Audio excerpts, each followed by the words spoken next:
hold on. There we go. Okay, I think. I hope everything's set up correctly. Hold on. Thank you for your patience.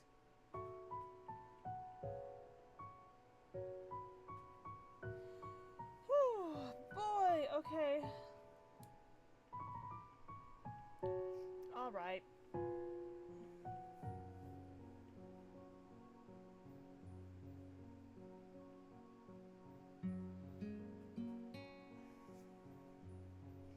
Sorry, I'm just like, oh, I felt like I was kind of in a rush to get started just because I had to clean some stuff and all that stuff. So, yeah.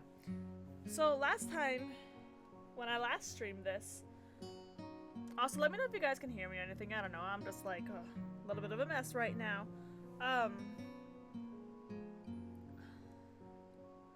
Last time I played, we finished Shizune's route, and I loved it.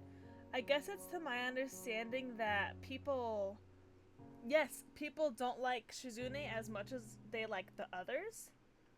But I love Shizune. I thought she was baby. Okay, so how do we...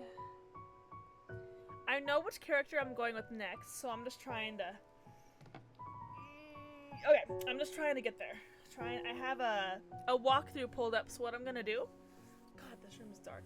What I'm gonna do is I'm going to pull up a walkthrough, and once I get to that character that I'm going with, then I'm just gonna go from there. It better not be Kenji. Swear. So, okay. Here we go. Load. Where do I... Sneaking mission. No. I guess I do start, and then I go to... Yeah, we're gotta go to this beautiful moment again when he has his heart attack. And all this nonsense. The sad music. We're here! Do you want to introduce yourself? Yeah, I'm gonna be nice. Okay, I haven't done yeah, of course, according to this, so yeah. Of course. Yeah, sure. I mean, isn't that normal? Of course. But not everyone likes to be the center of attention. I'm probably one of those people, but I guess I should be the one to give the first impression of myself. Right, but it's no problem. Let's go then. My heart is pounding in my chest, and it keeps me thinking about my condition as I follow the teacher up the stairs. The third door down, the third floor corridor. Can I skip here? Sorry I'm late again. Uh-oh. Babies, look at them. Alright. I'll skip up to the next choice, because I think we've already done this before anyway, so... We got them. Shizune, Misha, I miss you too.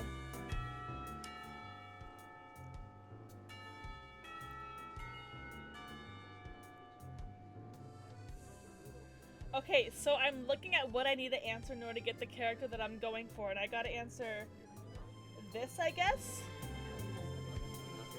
So we're gonna skip again. Aw, Hanako. There's the nurse again. Oh my god. Imagine if I got a Kenji again, I'd be so mad. I'd be like, are you kidding me? I love this song. Oh, there we are again.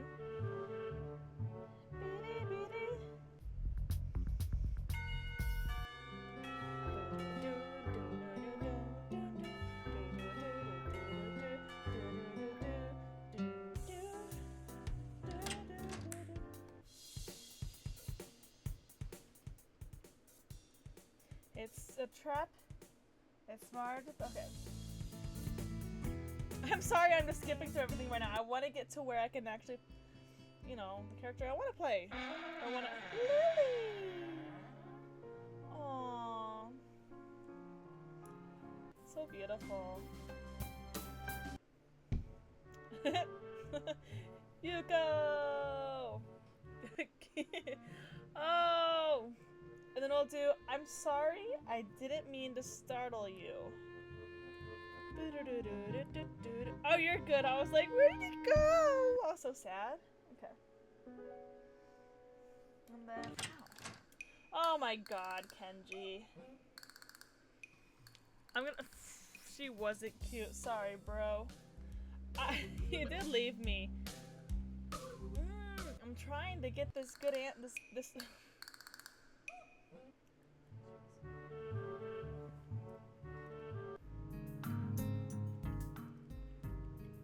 I'm gonna do read I haven't done this one, so I'm just I do what I always do when I don't know what to do. Like now. I'm just gonna start reading it from here. I've already started on one of the books I borrowed yesterday. It took with me to school to fill the empty moments between classes. And let's save. Let's save. Here, we'll start over. Alright. I find the page that I creased the corner of to mark the spot I left yesterday night, and pick up from there. Misha and Shizune are still arguing heatedly, probably about restaurants still. I don't even remember, man. If I joined them, I'd just get caught up in that, or worse, get grilled about joining the student council, and I already did that, so we can't do that again. God, the light. Hold on, I'm gonna...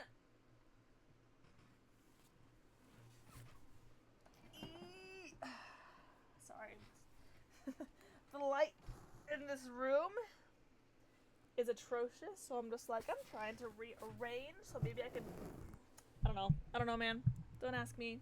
Okay. Continue. But why does she tend to sign things even when Shizune doesn't need to understand what's being said, or even more strangely when Shizune is not around at all? What an odd conflict of habits. You know why. I find it hard to focus on the book. And besides, the lunch break beckons me to leave the dullness of the classroom. I do so heading down for the cafeteria. Misha and Shizune, having come to a conclusion of one kind or another, follow in my wake, though still talking in their animated fashion. Ouch. She's so cute! Opening my eyes, I see a pair of saucer like... I know, cause... Yes, exactly.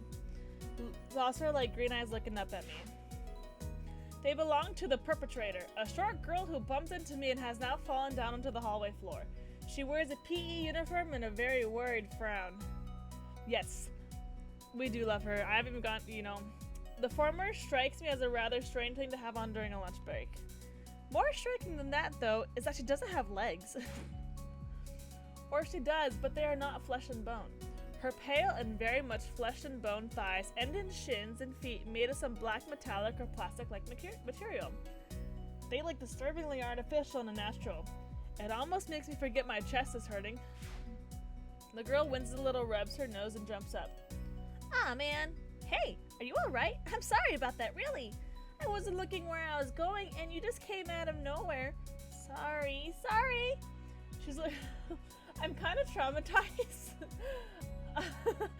When Shizune popped up on my stream, and she was not wearing any clothes, so we'll try to make sure that doesn't happen again. She's looking really apologetic, in the hurt puppy way of looking apologetic. I quickly forget about being angry or anything, since hurt puppies are my weak spot. I was like, oh my god! It's okay, don't worry about it. Ouch.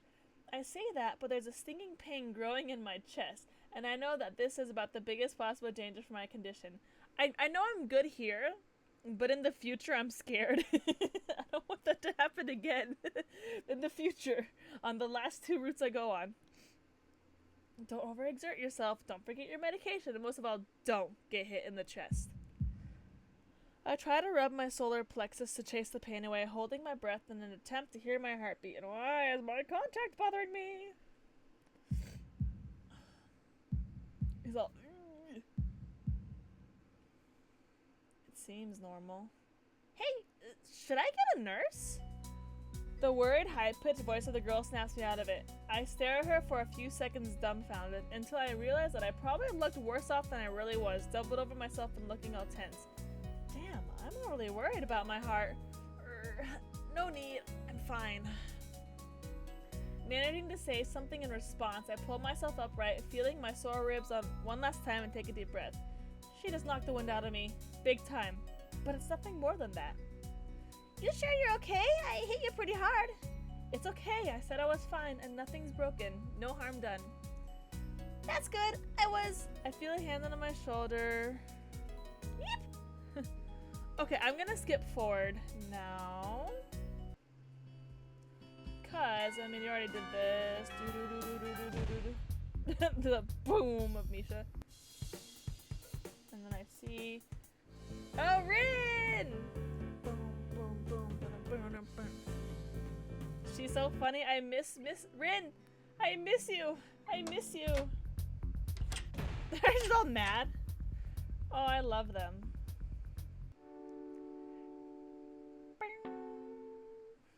Okay. Can you promise me more serious about this from now on? Yes, sir. Yeah, I promise. Definitely. Okay, that's more like it. If you go to the school track tomorrow morning, you'll meet my spy, who probably has no qualms offering consultation to you if you want to jog a bit.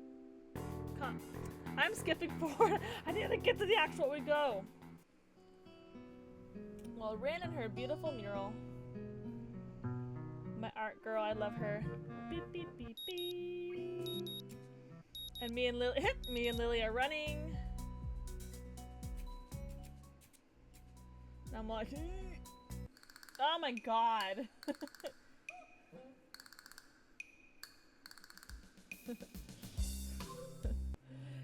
Yes.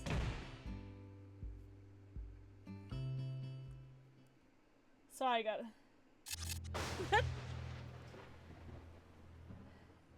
Hey, come on, cut me and Lily some slack. That's what it says to answer here. Hey, I'm the new guy, remember? Relax. And then I have one more question that I need to answer before I get who I'm going for, I think. According to this. Okay.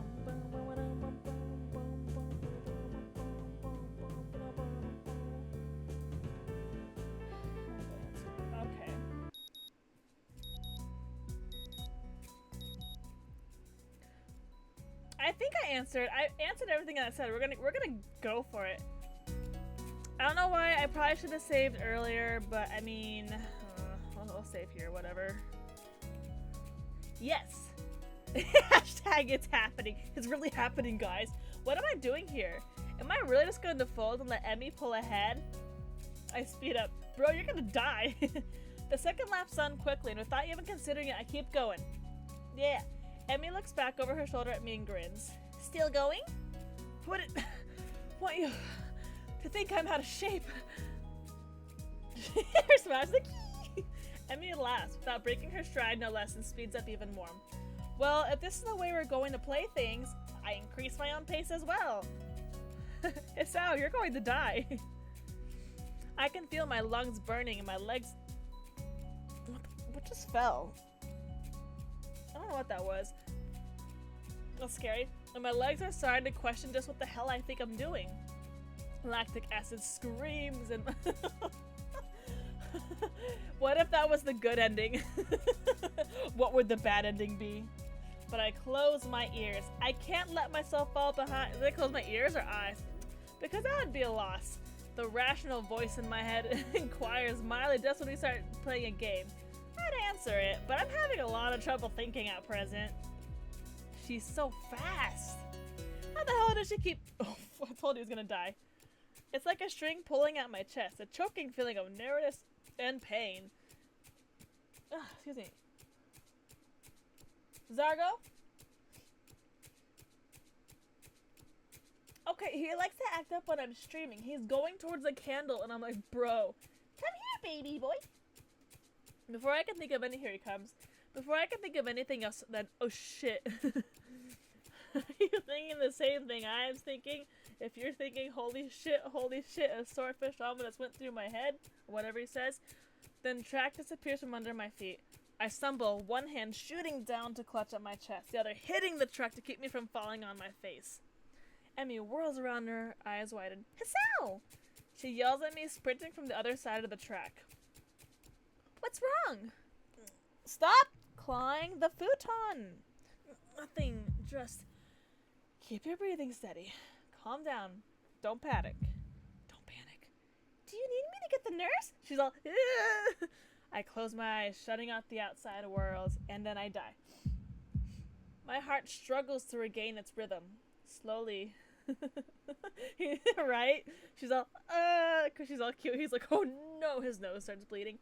Slowly, the pain in my chest begins to subside. Soon it's gone like nothing happened. It was nothing? No, something happened here. She's all, She's like, I open my eyes again and glance at a very worried Emmy. I think I'm fine. My voice sounds weird even to myself, oddly even in matter of fact. It makes Emmy frown. I don't think you are. She seems to come to a decision and nods to herself. Right, you're coming with me. You've got to see the nurse. Emmy grabs my arm and drags me up. I feel a bit wobbly, but I refuse the shoulder Emmy offers for support. Honestly, I'm a little ashamed by my own weakness. I'd really rather not have Emmy concerned about me, but it seems to be too late. Heck, I'd really rather not have anyone concerned about my condition, though at this point, it seems to be too late for that as well. I'd like to be able to deal with the whole thing on my own, without being a bother to anyone else. While I'm wishing for things, I'd rather not have this condition in the first place. Nurse!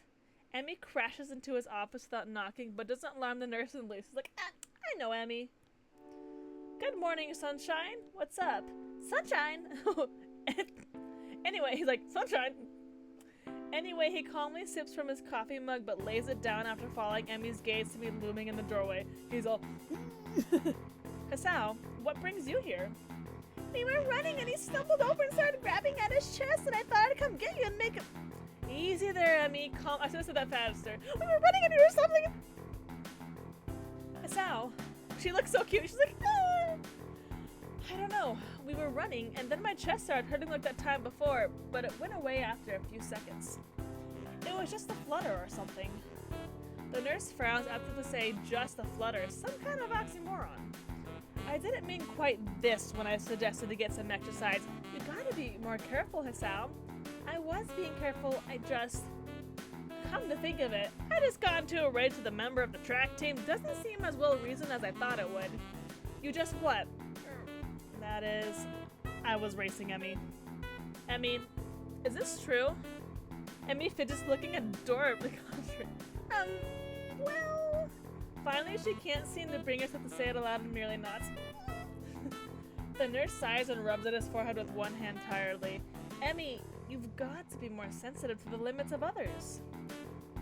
I don't know if he told you, but Hisao has a bad heart, and getting him to race you was incredibly irresponsible. Actually, I started it. The nurse is stunned by my statement. You what? We were just running, and Emmy started to pull away, so I, sped up to catch her. The nurse stares at the ceiling, mutters a prayer for patience to some god or another, and looks back down at the both of us. She's like, dear Lord, give me strength. Yeah, what? What did you put in my drink? He's like, what did you do to my drink? You asked for a few, or a couple, whatever, 2 ice cubes, and I gave you 1. What did you do to my drink? So you're both stupid. Yeah. That's a comfort, I guess. Now come on, Hisao. I've got to make sure your heart's not going to explode or something.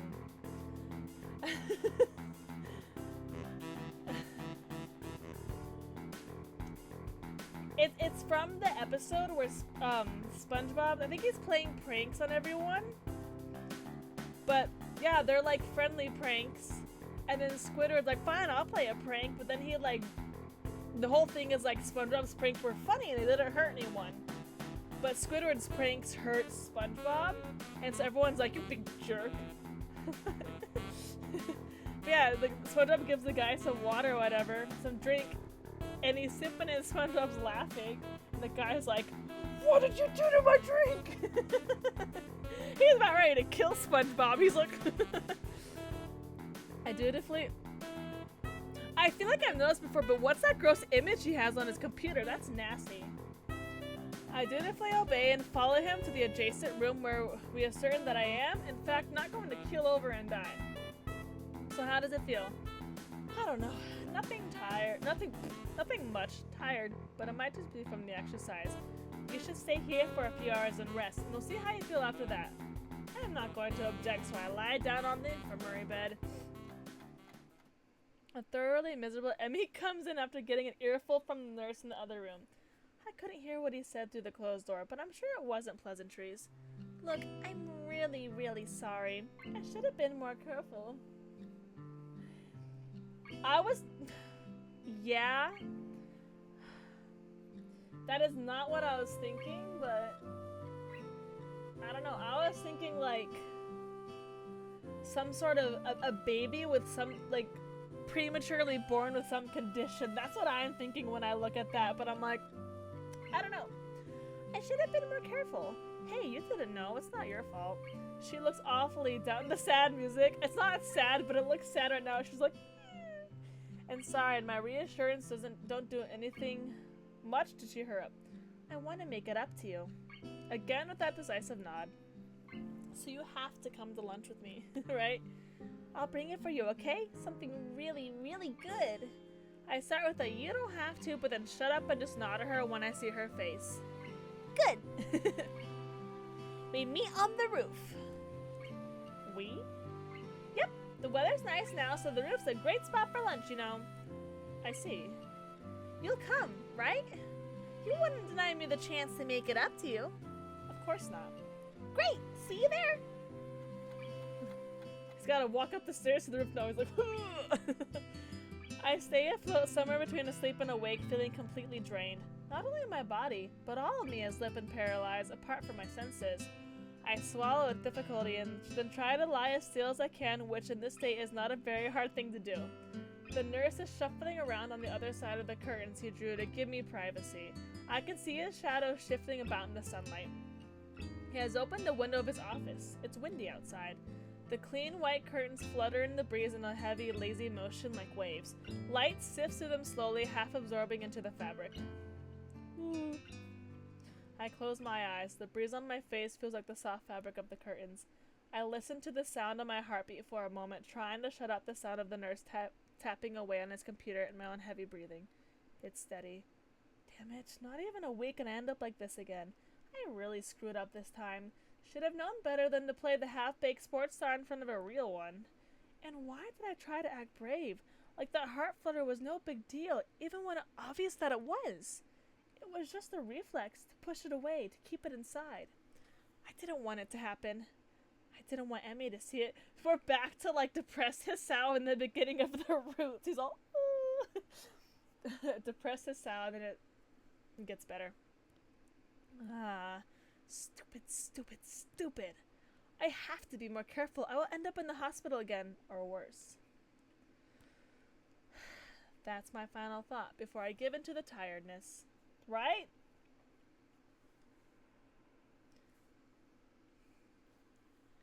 I fell asleep. For how long? What time is it? It's when you wake up from a nap and you're all, what year is it? I am feeling a little lightheaded and I keep blinking compulsively. Ugh. Pushing the curtain aside, I squint my eyes against the unfiltered light pouring in from the window. The texture of the canvas feels nothing like the wind did before. The nurse looks up from his work, sitting exactly where he was before. How are you feeling? I can't really tell, so I don't answer anything. I'm feeling kind of groggy from falling asleep at such a weird time. Hopefully I don't look too weird.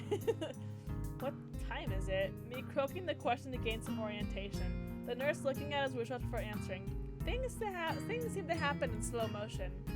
10:15. I try to think for a moment what that means, but I'm not really sure. You didn't answer my question, Hisao. Oh, fine. Climb down from the bed then. Let's see how you're doing. Don't. He's like, he just jumps up. I try to do exactly that, only to sway dizzily when I move too fast. The nurse moves to support me by an arm and sighs.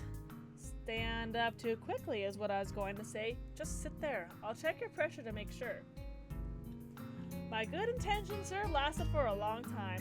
I shut up, embarrassed with myself, while the nurse gets busy with an old-fashioned contraption in my arm. After a couple of minutes, he puts it away, looking neither pleased nor unhappy. You're alright. Head stop spinning? Yeah. Good. And how are the contents doing? You didn't show very good judgment out there, Hisao. I swallowed the retort I was going to make. It's what I was thinking myself, but hearing it stated by somebody else makes me want to protest. What he's saying is not pleasant to hear. Doesn't make him any less right. No, sir. He nods, still looking as neutral as he was before.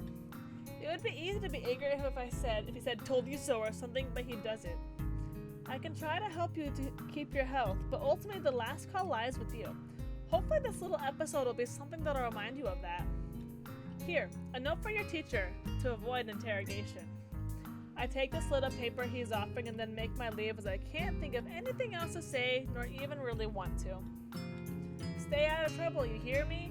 I don't think it was anything but a scare, but next time could be different. I hear you.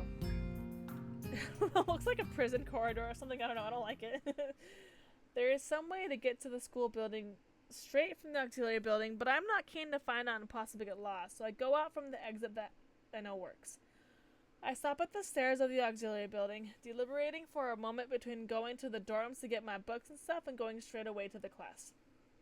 The sun stings my eyes, so I head towards the dorms. The halls are quiet as the courtyard was, naturally so since everyone is in class. I knock lightly at the door of 3-3 and push open the door and Muta calls from the other side. Sorry I'm late. 15 pairs of eyes turn to me, they're all... Good morning, Nakai. Muto seems to be somewhat confounded by my coming in late, as if I interrupted his flow or something. Judging from the rambling lectures his class tend to be, that might be the case. I pass him the note the nurse gave me. Muto takes it with a nod and reads it quickly. He lifts his eyebrows and gives me kind of a stern look, but doesn't say anything. Just nods solemnly again. I shrug and he gestures at me to run along, so I naturally do. The class goes on lazily. I think I'm starting to get into the rhythm of the school. I have even stopped worrying about taking notes and being overtly attentive. The first days, I was pretty high-strung in class. Muto finishes lecture about electricity early, but continues with a pause about the festival, without a pause. So, as you know, the festival is on the day after tomorrow. I hope everyone's projects are going to be successful this year. Have a good time, but also come Sunday, please keep the meaning of this festival in your minds. Games and fried food! Misha. Everyone bursts out in laughter, and so do I. Yes, thank you, Mikado. But what I meant was that this poor guy, he's all, man, I was trying to say something. The remainder of his sentence is buried beneath the ring of the lunch bells, and everyone starts packing their things. He's all... Muto deliberates for a moment, but since almost nobody seems to pay attention anymore, he gives up and sits down. It's crowded in the... It's crowded in the hallway, or as crowded as hallways in the school probably get. Most of the students seem to be heading down for the cafeteria. Normally, I'd join the flow and grab a lunch myself, but today is different. Today, I've been invited to lunch on the roof. An odd location, but that's where I was told to go. Fortunately, I managed to find shelter from the storm in the lee of the classroom door. Eventually, the torrent subsides and I step tentatively out into the hallway. Let's see here. Only to be met by Emmy, who comes flouncing down the hallway like a cannonball. Hey! Hi, Hasao! Great timing! Rooftop without Kenji. Yes, without him, thank God. I have super extra lunch today as promised. Let's go upstairs. The stairway to the roof is a little dilapidated, but it's clearly been used recently. At the top of the stairs is the door, complete with missing padlock. I wonder who the intrepid individual was that removed the lock. Emmy shoves the door open and steps beaming into the sunlight. Huh! Suddenly, a tall, dark stranger appears out of nowhere, standing imposingly in front of us. Emmy flinches back, almost falling back down the stairs. Eee! Hello. Strange girl. Yipes, you scared me, Rin! Wait, isn't she... Hello. Noticing that Rin is speaking to me, Emmy looks curiously at me. You two know each other? I look confusedly at Emmy. She's that friend of yours? Rin has turned her gaze towards the cloud drifting above the school. I didn't know you knew this person, Emmy. The awkward silence lasts only for a few seconds until Emmy lets out a tiny giggle, shrugging the coincidence off. I invited Hisao for lunch. If you know him, that's just better. Oh, does this mean I don't get food? Or did you invite him for lunch without the Rin? Neither. I have food for 3. Nice thinking. Rin, you're not eating. They walk to the other end of the roof while I stay at the clock tower for a while, taking in the atmosphere. There is nobody else but us here. I guess the roof is not as popular as it is in other schools. A few rundown benches and tables are scattered around the edges, perhaps in an attempt to make the rooftop look less desolate. The small pebbles covering the roof rattle beneath our feet. I peek through the chain-link fence to take a look at the school grounds and beyond. Students are strolling in pairs and groups around the quadrangle at the cafeteria. A few delivery trucks are driving past the school towards a convenience store nearby. Somewhere a watchdog barks at a passerby. Somehow, when I look towards the town center, the small town feel strikes me very strongly, almost palpably. The hectic lifestyle of a big metropolis seems so far away and foreign here. Nobody has to run to catch a bus like their life depended on it, or get their senses overloaded by the neon lights and traffic jams. I feel surprisingly optimistic about this new life of mine, looking at my new hometown, even if it's going to be mine for only 1 short year. Finding out about my illness and having to move away from home all came so suddenly. I haven't had time to think about how I feel about it. When I step out of the shadow of the clock tower to the open, I feel warmth touching my back. The sun shines from a perfectly clear cerulean sky. A cool breeze sweeping over the rooftop makes me shiver, but only briefly. The wind carries the scent of trees and flowers, not smog and car exhaust like it used to just a few weeks ago. Emmy settles on a bench with Rin in tow and produces 1 big and 2 small lunchboxes from her bag. Come on, Hisao, what are you waiting for? She is beckoning me to join them, making room on the already small bench. I see myself, just the 2 different personalities. She's like, ah! Rin's just like there. That's so funny. I seat myself on the corner of the bench to take as little space as possible. It's pretty cramped, but somehow all 3 of us fit on it. Impressive view. Emmy suppresses a giggle and places a lunchbox in front of Rin. Right? Oh my goodness, that's so true! I never thought about that, but that's so true. Pinkie Pie and Maud, I love that. And hands another lunchbox to me. Here you go! Lunch, as promised! Homemade, no less. I'm impressed. Wow, this looks really good.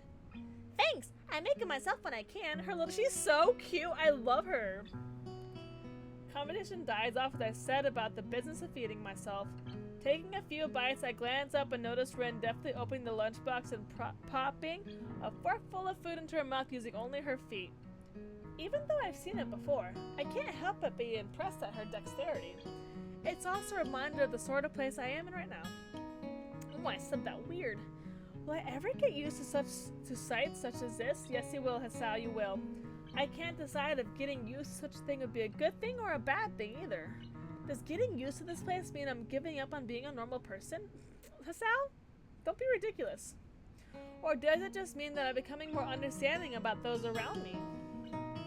I'm distracted from my thoughts by the sight of Emmy tearing into her lunch as if it had insulted her ancestors. You seem pretty hungry. Emmy looks up, mouth half full, and swallows before nodding. My morning run always works up an appetite. Which is great, because then I burn through lunch pretty quickly. Helps me keep my girlish figure. What would happen if you lose it? Would you become a man? I very nearly choke on my lunch, try not to laugh. It's a figure of speech. Does your figure have to run in the mornings too? Do you always talk like this? Talk like what? Like what? Rin, I think that answers my question. Never mind. So, I struggle to think of small talk and settle on the obvious question. How'd you 2 meet? Rin seems content to let Emmy answer this question. Someone in the housing department thought we'd complement each other well, so we were assigned rooms next to one another. Complement each other? Like shoes in a suit. Or like shoes in a suit. Huh? Emmy giggles at my... What is falling? Where is this coming from? Ah!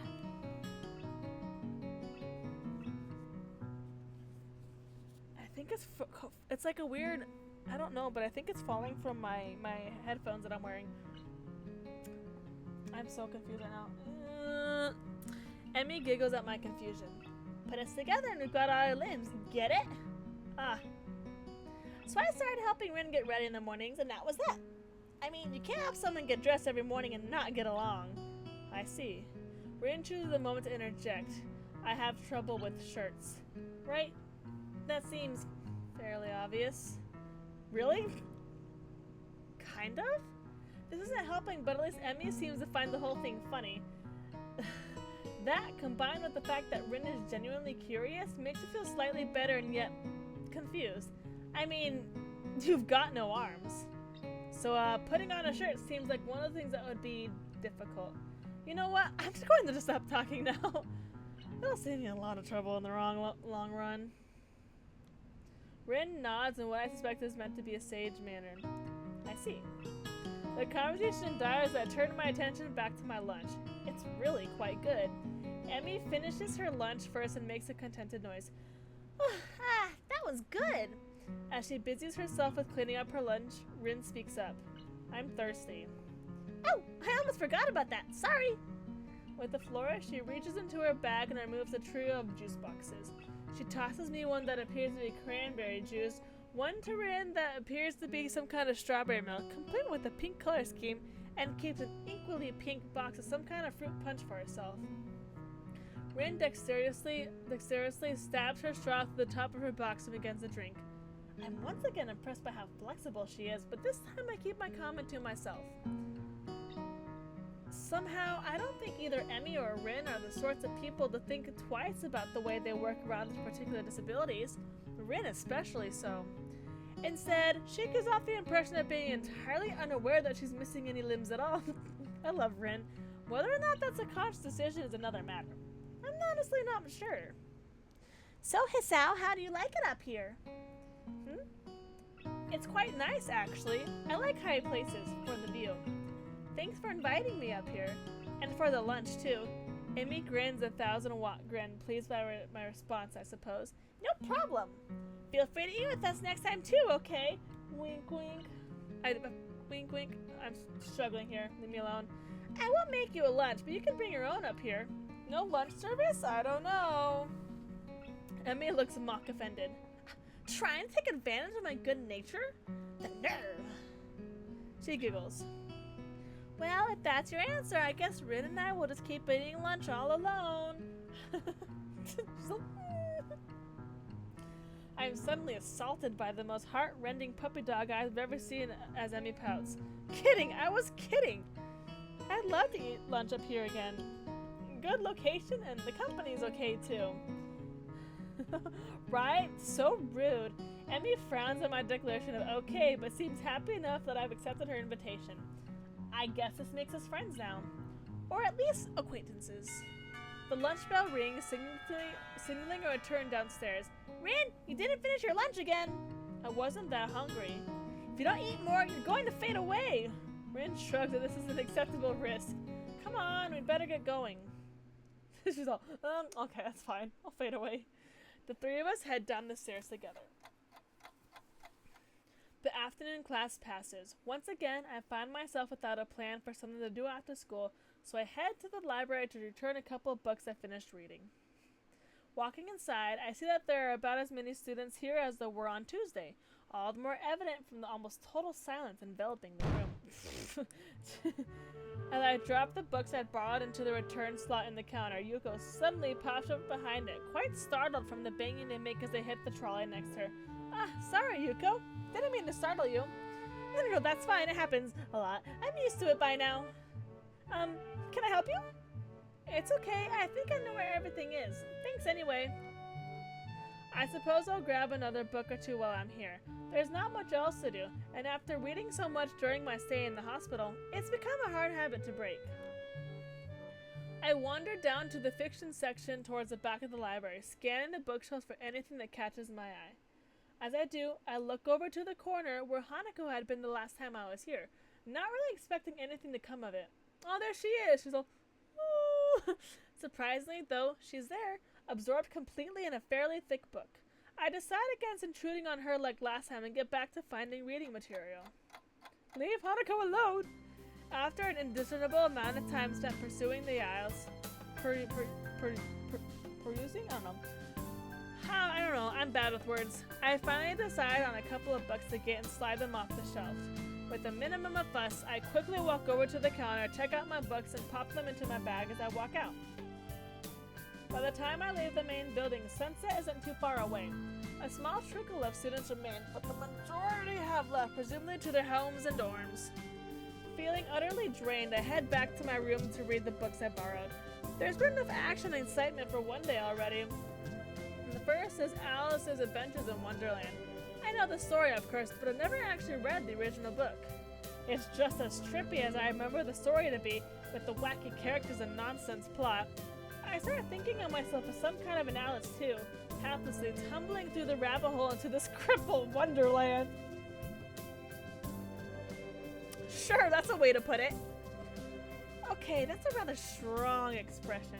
Still, the isolated location and the overt way the school accommodates to absolutely everything is unsettling. It is like another world. I wonder why I can't shake the feeling of being an outsider like Alice, despite most everyone being so hospitable and friendly with me. Turning another page, my mind starts drifting farther away from the book. It's quiet. I can hear my heartbeat thumping against the fabric of my shirt. We'll save again. We'll save here. For some reason, it makes me feel really bad, like it has since the time in the forest of Iwanako. Like I was locked in a cage with something nasty and scary. I put the book down for a while and stare at the ceiling, taking my time to shake off the feeling. 200 pages later, I fall asleep. We gotta do the dance again, the head bop.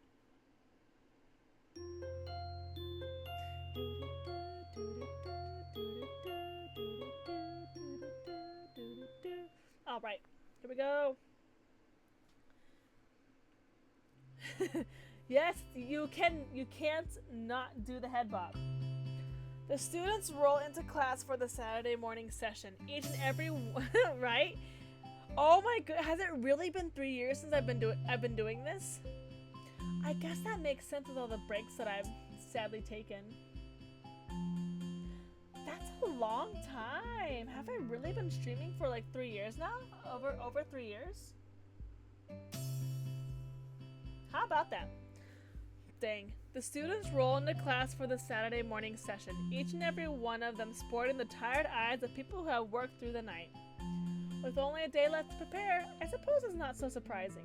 Thankfully, we only have to suffer through classes until the lunch break, and then our time is our own. Matu lurches into class in a tired stagger. He's like, oh. I suppose students are the only people here that enjoy their late Friday nights. Without saying a word, he scrawls some page and question numbers on the board and slumps down at his desk. It's completely atypical behavior for him, but it appears that no one in the class is going to call him out on it. Wordlessly, the students shuffle their textbooks into position and get to work. Not wanting to break the trend, I do the same. Fatigue has made the class antisocial. Not a peep is heard among the ruffling papers. That can partly be attributed to the 2 empty seats beside me. For some reason, Misha and Chizune aren't present, probably doing council work for the festival. It's very quiet without Misha present. I wonder if she was born as rowdy as she is, or if she's making up for Shizune's lack of voice. Nakai, can I speak to you for a moment? I am so engrossed in thinking about Misha that I don't even notice Mato approaching my desk. Sure, what's this about?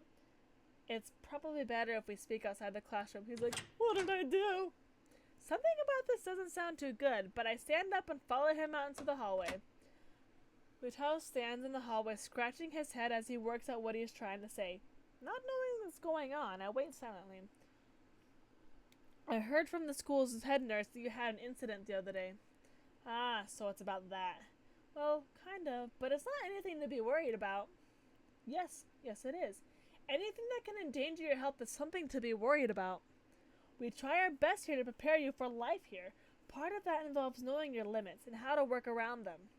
It would be remiss of me if I didn't speak up about this. Alright, I get it. I'm sorry. Mattel closes his eyes in frustration. I realize that this probably wasn't the best thing to say. He's all, ugh. Something tells me that you're not sorry. Pretend as much as you want, but this isn't a normal school. A lot of people have put in a lot of time, effort, and money to make sure that you and every other student here can have the same level of education as your peers.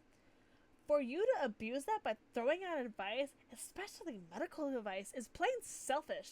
He's like, damn, bro, I'm sorry. I'm not quite sure if this is actually how he feels or if it is some act that he's practiced many times to guilt trip students into doing the right thing. Either way, it's working.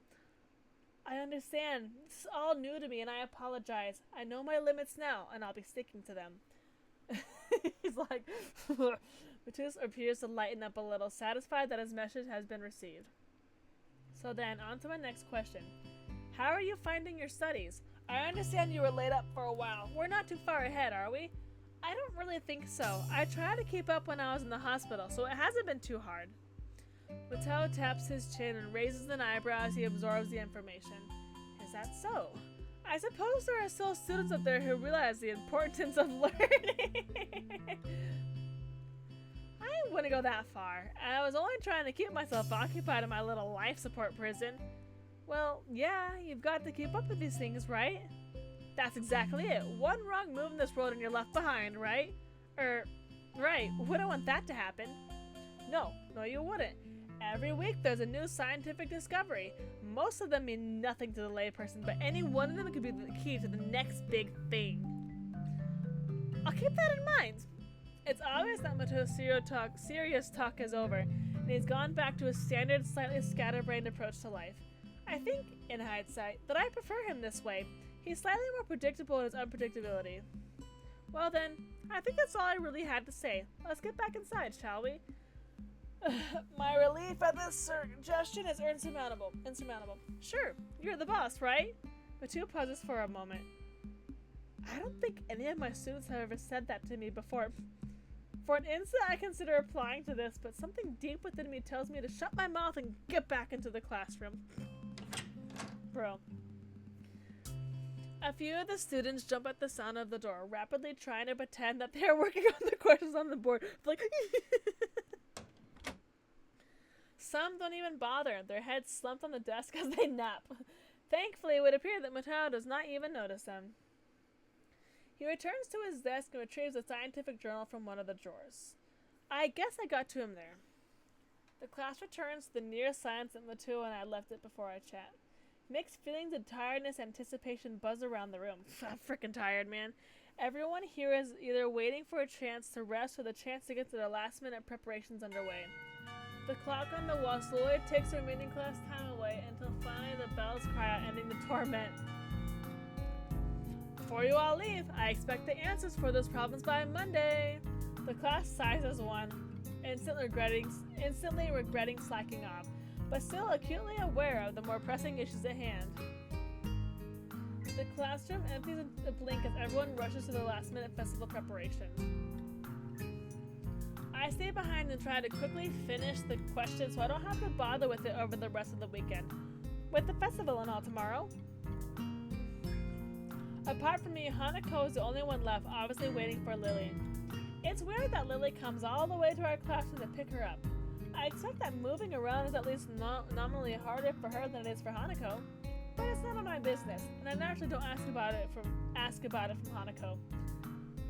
Despite the relative proximity of our seats, neither tries to strike up a conversation about that or anything else either, so an oppressive silence falls upon the classroom.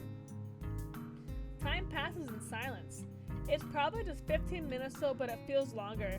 I turn pages of my notebook. Hanako turns pages of the novel she's reading. My pencil lead splinters against the paper just when I am about to finish a paragraph.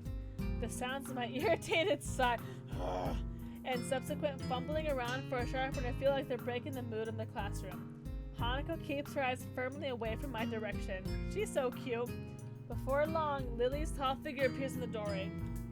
Hanako? Her name is all it takes to make Hanako jump up from her desk and run to Lily. That's so cute. They're so cute. They talk quietly for a moment, but it isn't long before Lily leaves down the hall and Hanako idles back into the classroom, taking her seat once again. I watch Hanako out of the corner of my eye, and sheer curiosity at the idea that the two would be separated. For a couple of minutes, she does nothing but sit with her chin in her hands, staring at her desk dejectedly. She's all...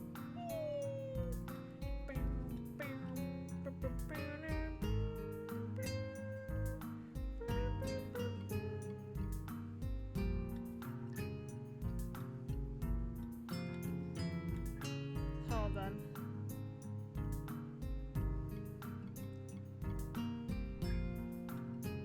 Alright, I'm back, sorry. It is such a great song.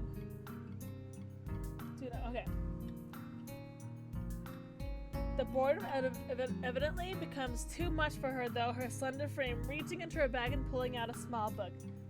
Come to think of it, that isn't the one I saw her reading at the library. She must be quite a fast reader to get through them at this rate. After about 10 minutes of restlessly shuffling in her seat and trying to read, Hanako closes her book and leaves too. As should I, since the assignment is all but finished and there's nothing else to do in the classroom. Not that I have anything to do anywhere else either. The school is a beehive of activity, but no one pays me any heed. I saunter past classrooms filled with students frantically doing this and that, buzzing around like little worker bees. You wouldn't guess the school day is over. Hi there, Zargo. Wait, your claw's stuck. Don't attack. Hey, I'm trying to help you. Don't bite me. Don't attack me. You're so... Stop! You're so rude. It's a bit quieter outside, but not... Hey, that's my last... Stop, Zargo. I will pick you up and give you kisses if you don't stop. My model's broken. Hold on. I'm back. People... He's a bad boy. People zip by and left and right, hurrying as quickly as they can, busy and energetic. I feel the opposite. The midday sun seems to be draining all the spirit out of my body, making it feel limp all over. Warm, soft air flows inside my shirt, feeling like a cushion. I yawn lazily, thinking about what I'd do. I'll drop my books off at the dorms first, and then something I haven't decided yet. Maybe Kenji's in a room. I don't want to go talk to Kenji! On the way to the dorms, I spot Emmy coming my way, running despite not having those weird running prosthetics on. I wave at her and then she skids to a stop. Yo, it's Al!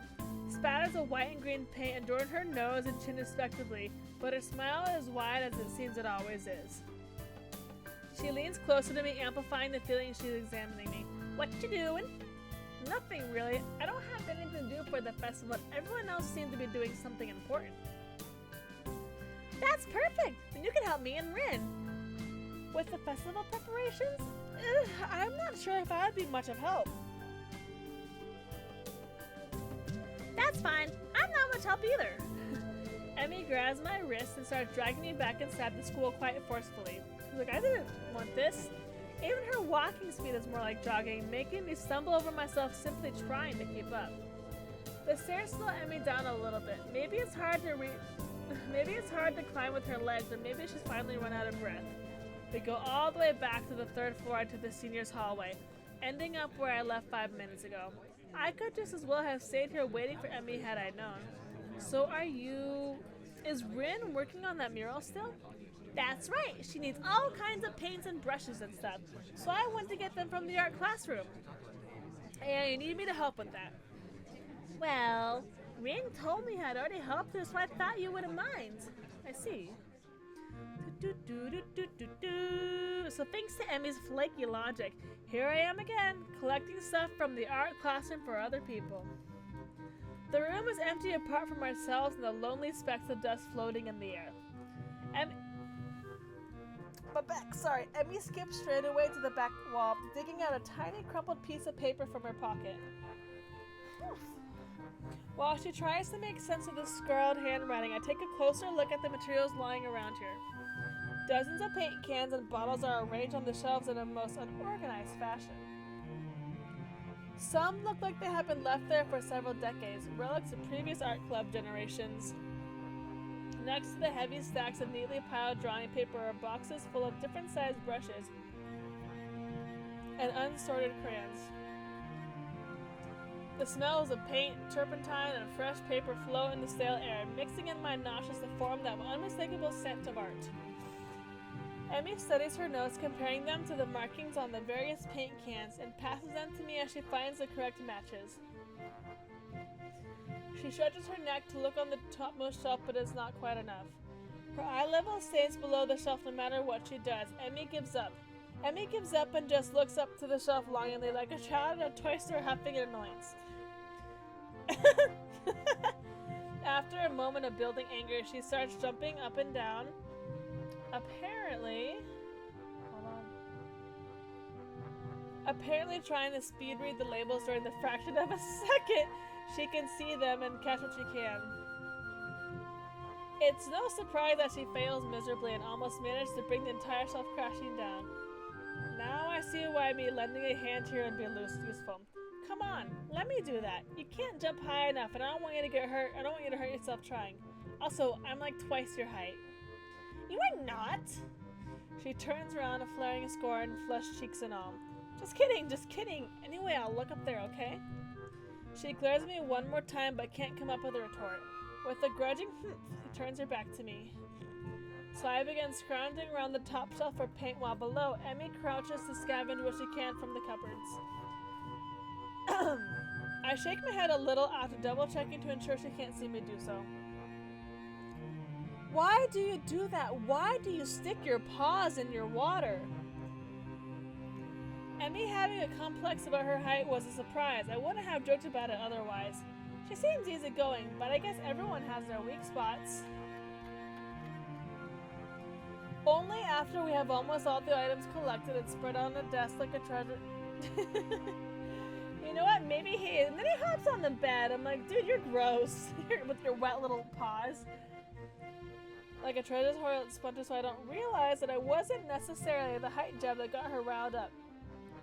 I'm struggling. She might not like to be cold. Sorry. Whew. She might not like to be told that she can't do something, like jump.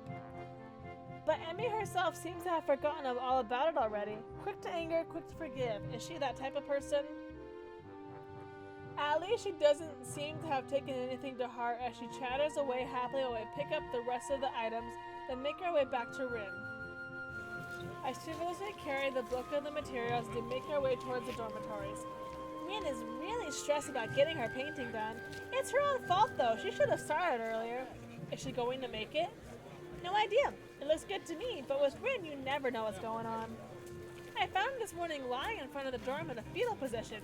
She hadn't slept all night. I can't believe that the night nurses hadn't found her. And now she's painting again like crazy.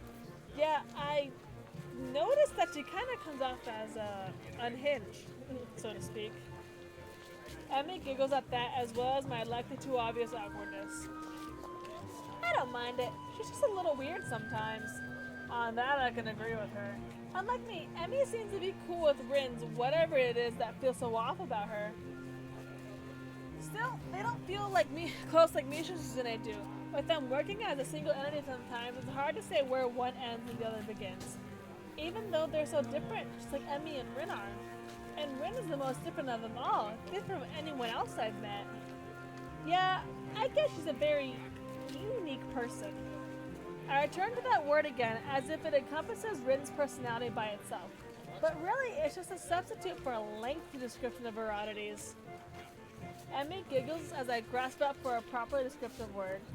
She's just weird. You know, earlier she just spent half an hour sitting on her box and stared at her toes.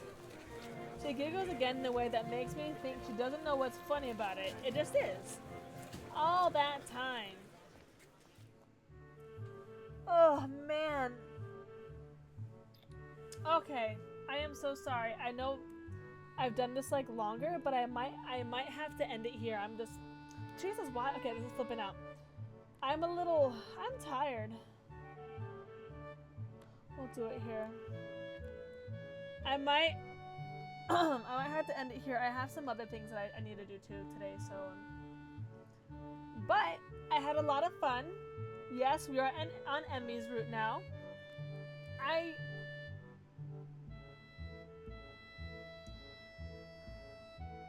I don't know when I'll stream next. My work schedule has been kind of hectic and I'm so tired. But maybe on my next day off. I don't know when that is. I'll have to check. If you want updates, she's so cute. I love her. If you all want updates, I have my Elderbell Ghoul Twitter you can check out where I'll put like when I'm gonna stream next and stuff. But yeah, everyone, thank you so much for watching.